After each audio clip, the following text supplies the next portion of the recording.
tous, présents et à venir, salut. Dans les 3 dernières vidéos en version longue, nous nous sommes penchés sur la marine américaine. Il nous semblait intéressant de faire aussi le point sur les marines européennes en commençant par la France. Nous sommes donc repartis pour une série de 3 vidéos qui vont couvrir les 3 principaux vecteurs français. Nous débutons par les, ou devrais-je dire, le porte-avions. Nous continuerons ensuite avec les frégates et finirons avec les sous-marins. Première partie donc, on va parler du PANG, ou porte-avions de nouvelle génération, qui est appelé à remplacer le Charles de Gaulle en 2030.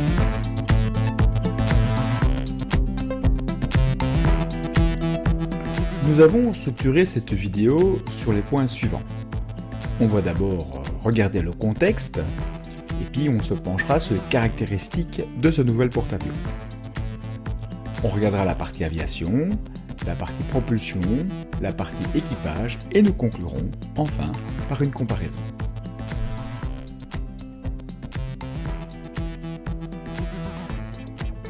Pour le contexte, il faut se poser la question de pourquoi la France se lance dans un tel projet.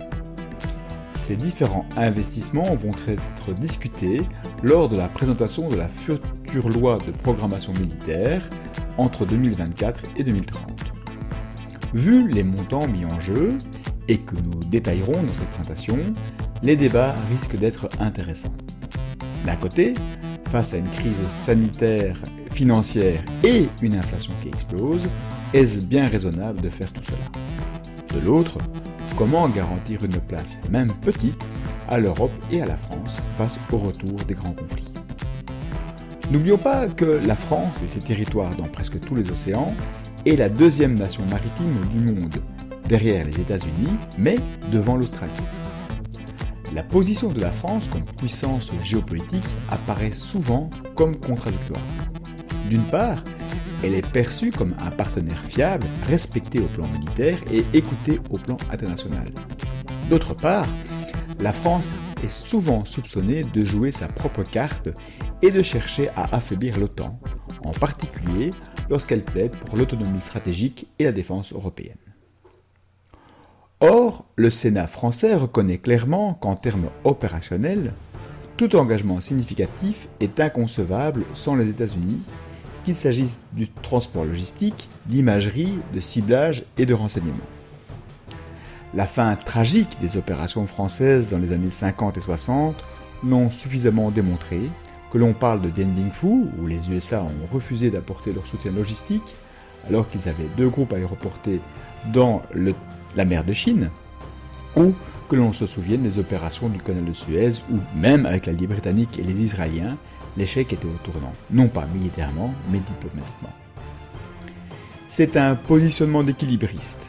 En 2017, l'amiral Christophe Prazuk, chef d'état-major de la marine, déclarait à propos du Charles de Gaulle, mais je pense que nous pouvons continuer cette logique-là avec le PANG, que c'est un agrégateur des volontés politiques européennes. Les 3 fois où le porte-avions a été déployé pour frapper Daesh, il a toujours été accompagné par des bâtiments européens, allemands, belges, britanniques et italiens. Parce qu'il est un outil puissant, unique en Europe, qui exige un très haut niveau de compétences opérationnelles, le porte-avions aura toujours cette capacité d'entraînement de nos partenaires européens, déclarait-il donc. Aussi, au niveau du contexte, on est clairement aujourd'hui dans la phase de design où les choix d'architecture générale, et notamment le concept de la carène, vont être bientôt finalisés. Il a été présenté lors du dernier salon Euronaval en 2022. Au niveau des sources d'information, pour ce qu'on est dans le contexte, c'est quand même important, nous nous baserons sur les rapports du Sénat français, notamment ceux de juin 2022, et sur la documentation du groupe naval qui a une partie importante de la conception du nouveau porte-avions. Bien entendu, des modifications peuvent encore survenir d'ici sa mise à l'eau, voire même que le projet pourrait être complètement abandonné. Nous resterons donc prudents et le conditionnel est de mise. Mais assez de contexte, rentrons dans le vif du sujet. Un porte-avions, ça porte des avions. Merci Capion Obvious. Alors que le Rafale M est l'avion de combat embarqué sur l'actuel porte-avions Charles de Gaulle, le futur porte-avions aura pour flotte les chasseurs de la nouvelle génération. Le rapport du Sénat note que les systèmes de combat aérien du futur, ou SCAF, lui sera opérationnel d'ici 2040, soit grosso modo en même temps que le PANG. Ce SCAF est composé des futurs avions de combat de la nouvelle génération, franco-germano-espagnol, et d'essaims de drones, ou UCAV, ou Swarm Drone, comme on peut lire dans la documentation en anglais. Ils sont complétés par des appareils de reconnaissance, comme par exemple le E-2D Advanced Hawkeyes, ou les hélicoptères, mais également des drones de reconnaissance, comme celui en développement par Airbus. La taille du porte-avions dépendra fortement de ses futurs actifs, ainsi que de la taille des ailes du futur chasseur. Sur les photos et maquettes montrées en public, on peut voir sur le pont qu'il y a entre 25 et 30 chasseurs, 2 Hawkeyes et 2 hélicoptères.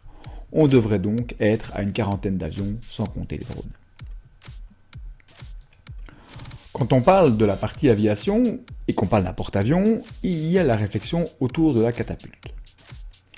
Sur ce plan technique, le rapport du Sénat explique que l'étude envisageait dans un premier temps plusieurs solutions possibles, dont des solutions totalement inédites. La solution est du type catobar, c'est-à-dire qu'il y a une catapulte pour envoyer les avions et des câbles de sécurité pour pouvoir les recevoir. Après un décollage entre le pont d'envol et celui d'appontage, il est possible de lancer et de recevoir des avions en même temps. Il n'y a au monde que 3 marines qui exploitent des porte-avions avec catapulte. Outre la France, il y a les USA et les Chinois. Quels sont les avantages d'une catapulte ?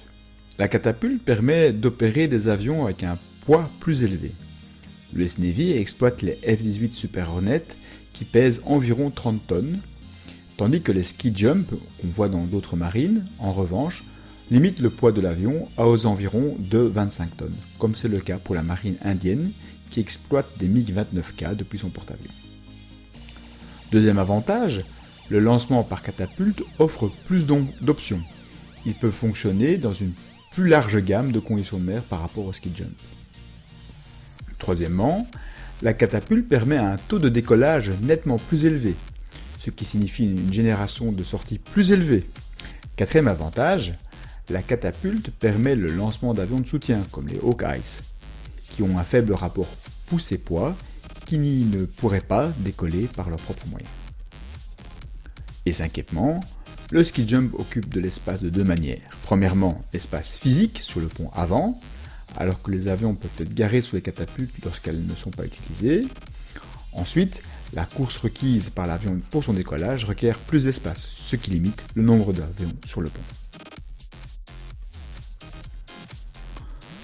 Deux options principales ont été envisagées pour la technologie de la catapulte, selon le type de propulsion, la catapulte classique à vapeur ou la catapulte électromagnétique. Le rapport du Sénat explique que les systèmes de lancement d'avions électromagnétiques américains, EMALS, semblent particulièrement pertinents car ils permettent une plus grande flexibilité pour lancer à la fois des chasseurs lourds et des drones beaucoup plus légers au pilotage. Il permet également l'interopérabilité avec l'US Navy. Le rapport note que le système EMALS gagne en fiabilité malgré des problèmes au niveau du démarrage du projet. Aujourd'hui, il y a eu plus de 3500 lancements réussis, dont un record de 167 lancements en une seule journée. Le rapport conclut que le retard du successeur du Charles de Gaulle permettra à la France de bénéficier d'un système largement éprouvé, ou comment faire contre mauvaise fortune bon cœur. Donc l'idée ici est clairement de faire un échange de technologies avec les USA. Conséquence de ce choix, il faudra que la puissance électrique du réacteur nucléaire soit suffisante pour pouvoir alimenter cette catapulte électromagnétique. Nous en reparlerons dans le chapitre suivant. Justement, la partie propulsion. Quand on dit que le porte-avions est à propulsion nucléaire, c'est clairement un abus de langage. Ce ne sont pas des neutrons qui sont projetés dans l'eau pour faire avancer le bateau. On reste sur du classique, avec une turbine à vapeur et des moteurs électriques qui entraînent deux hélices dans le cas du PANG. Ce qui est nucléaire, c'est la production de vapeur et d'électricité. Dans le cas du Pang, ce sont 2 réacteurs de 220 MW de puissance thermique chacun. C'est 50% de plus que le Charles de Gaulle. Allez, pour la petite histoire, les 2 réacteurs nucléaires du Charles de Gaulle ont leur petit nom. Il y a Aditon, ce qui veut dire en ancien grec le lieu où on ne veut pas rentrer, ce qui paraît logique pour un réacteur nucléaire, et le deuxième c'est Xena. Oui, comme la princesse guerrière.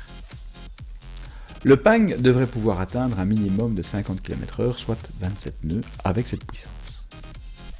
Concernant ce type de propulsion, on va dire, le rapport souligne clairement les avantages du système, en termes d'endurance, de redondance et le fameux savoir-faire français. Toutefois, le principal inconvénient de la propulsion nucléaire est la nécessité d'une révision de 18 mois tous les 10 ans pour ravitailler le cœur nucléaire du bateau. Même s'il est possible de réduire le délai de ravitaillement et de maintenance de 18 à 12 mois, c'est une immense période sans cette pièce maîtresse de l'arsenal français. Passons maintenant à l'équipage.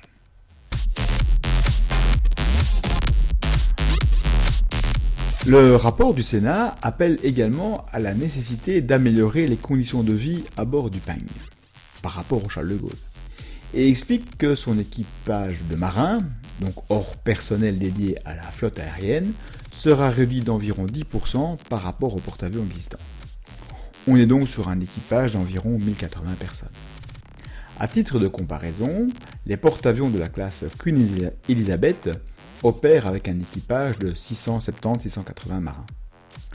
Par ailleurs, un système de double équipage similaire à celui déployé dans les frégates FREMM est envisagé avec des équipages rouges et des équipages bleus, pratiques qui existent déjà aussi dans l'US Navy. L'expérience du Covid est aussi passée par là. En effet, le Charles de Gaulle a connu une épidémie de Covid-19 en avril 2020. Il faut dire qu'avec des dortoirs de 10 à 40 lits, la contagion peut être très rapide.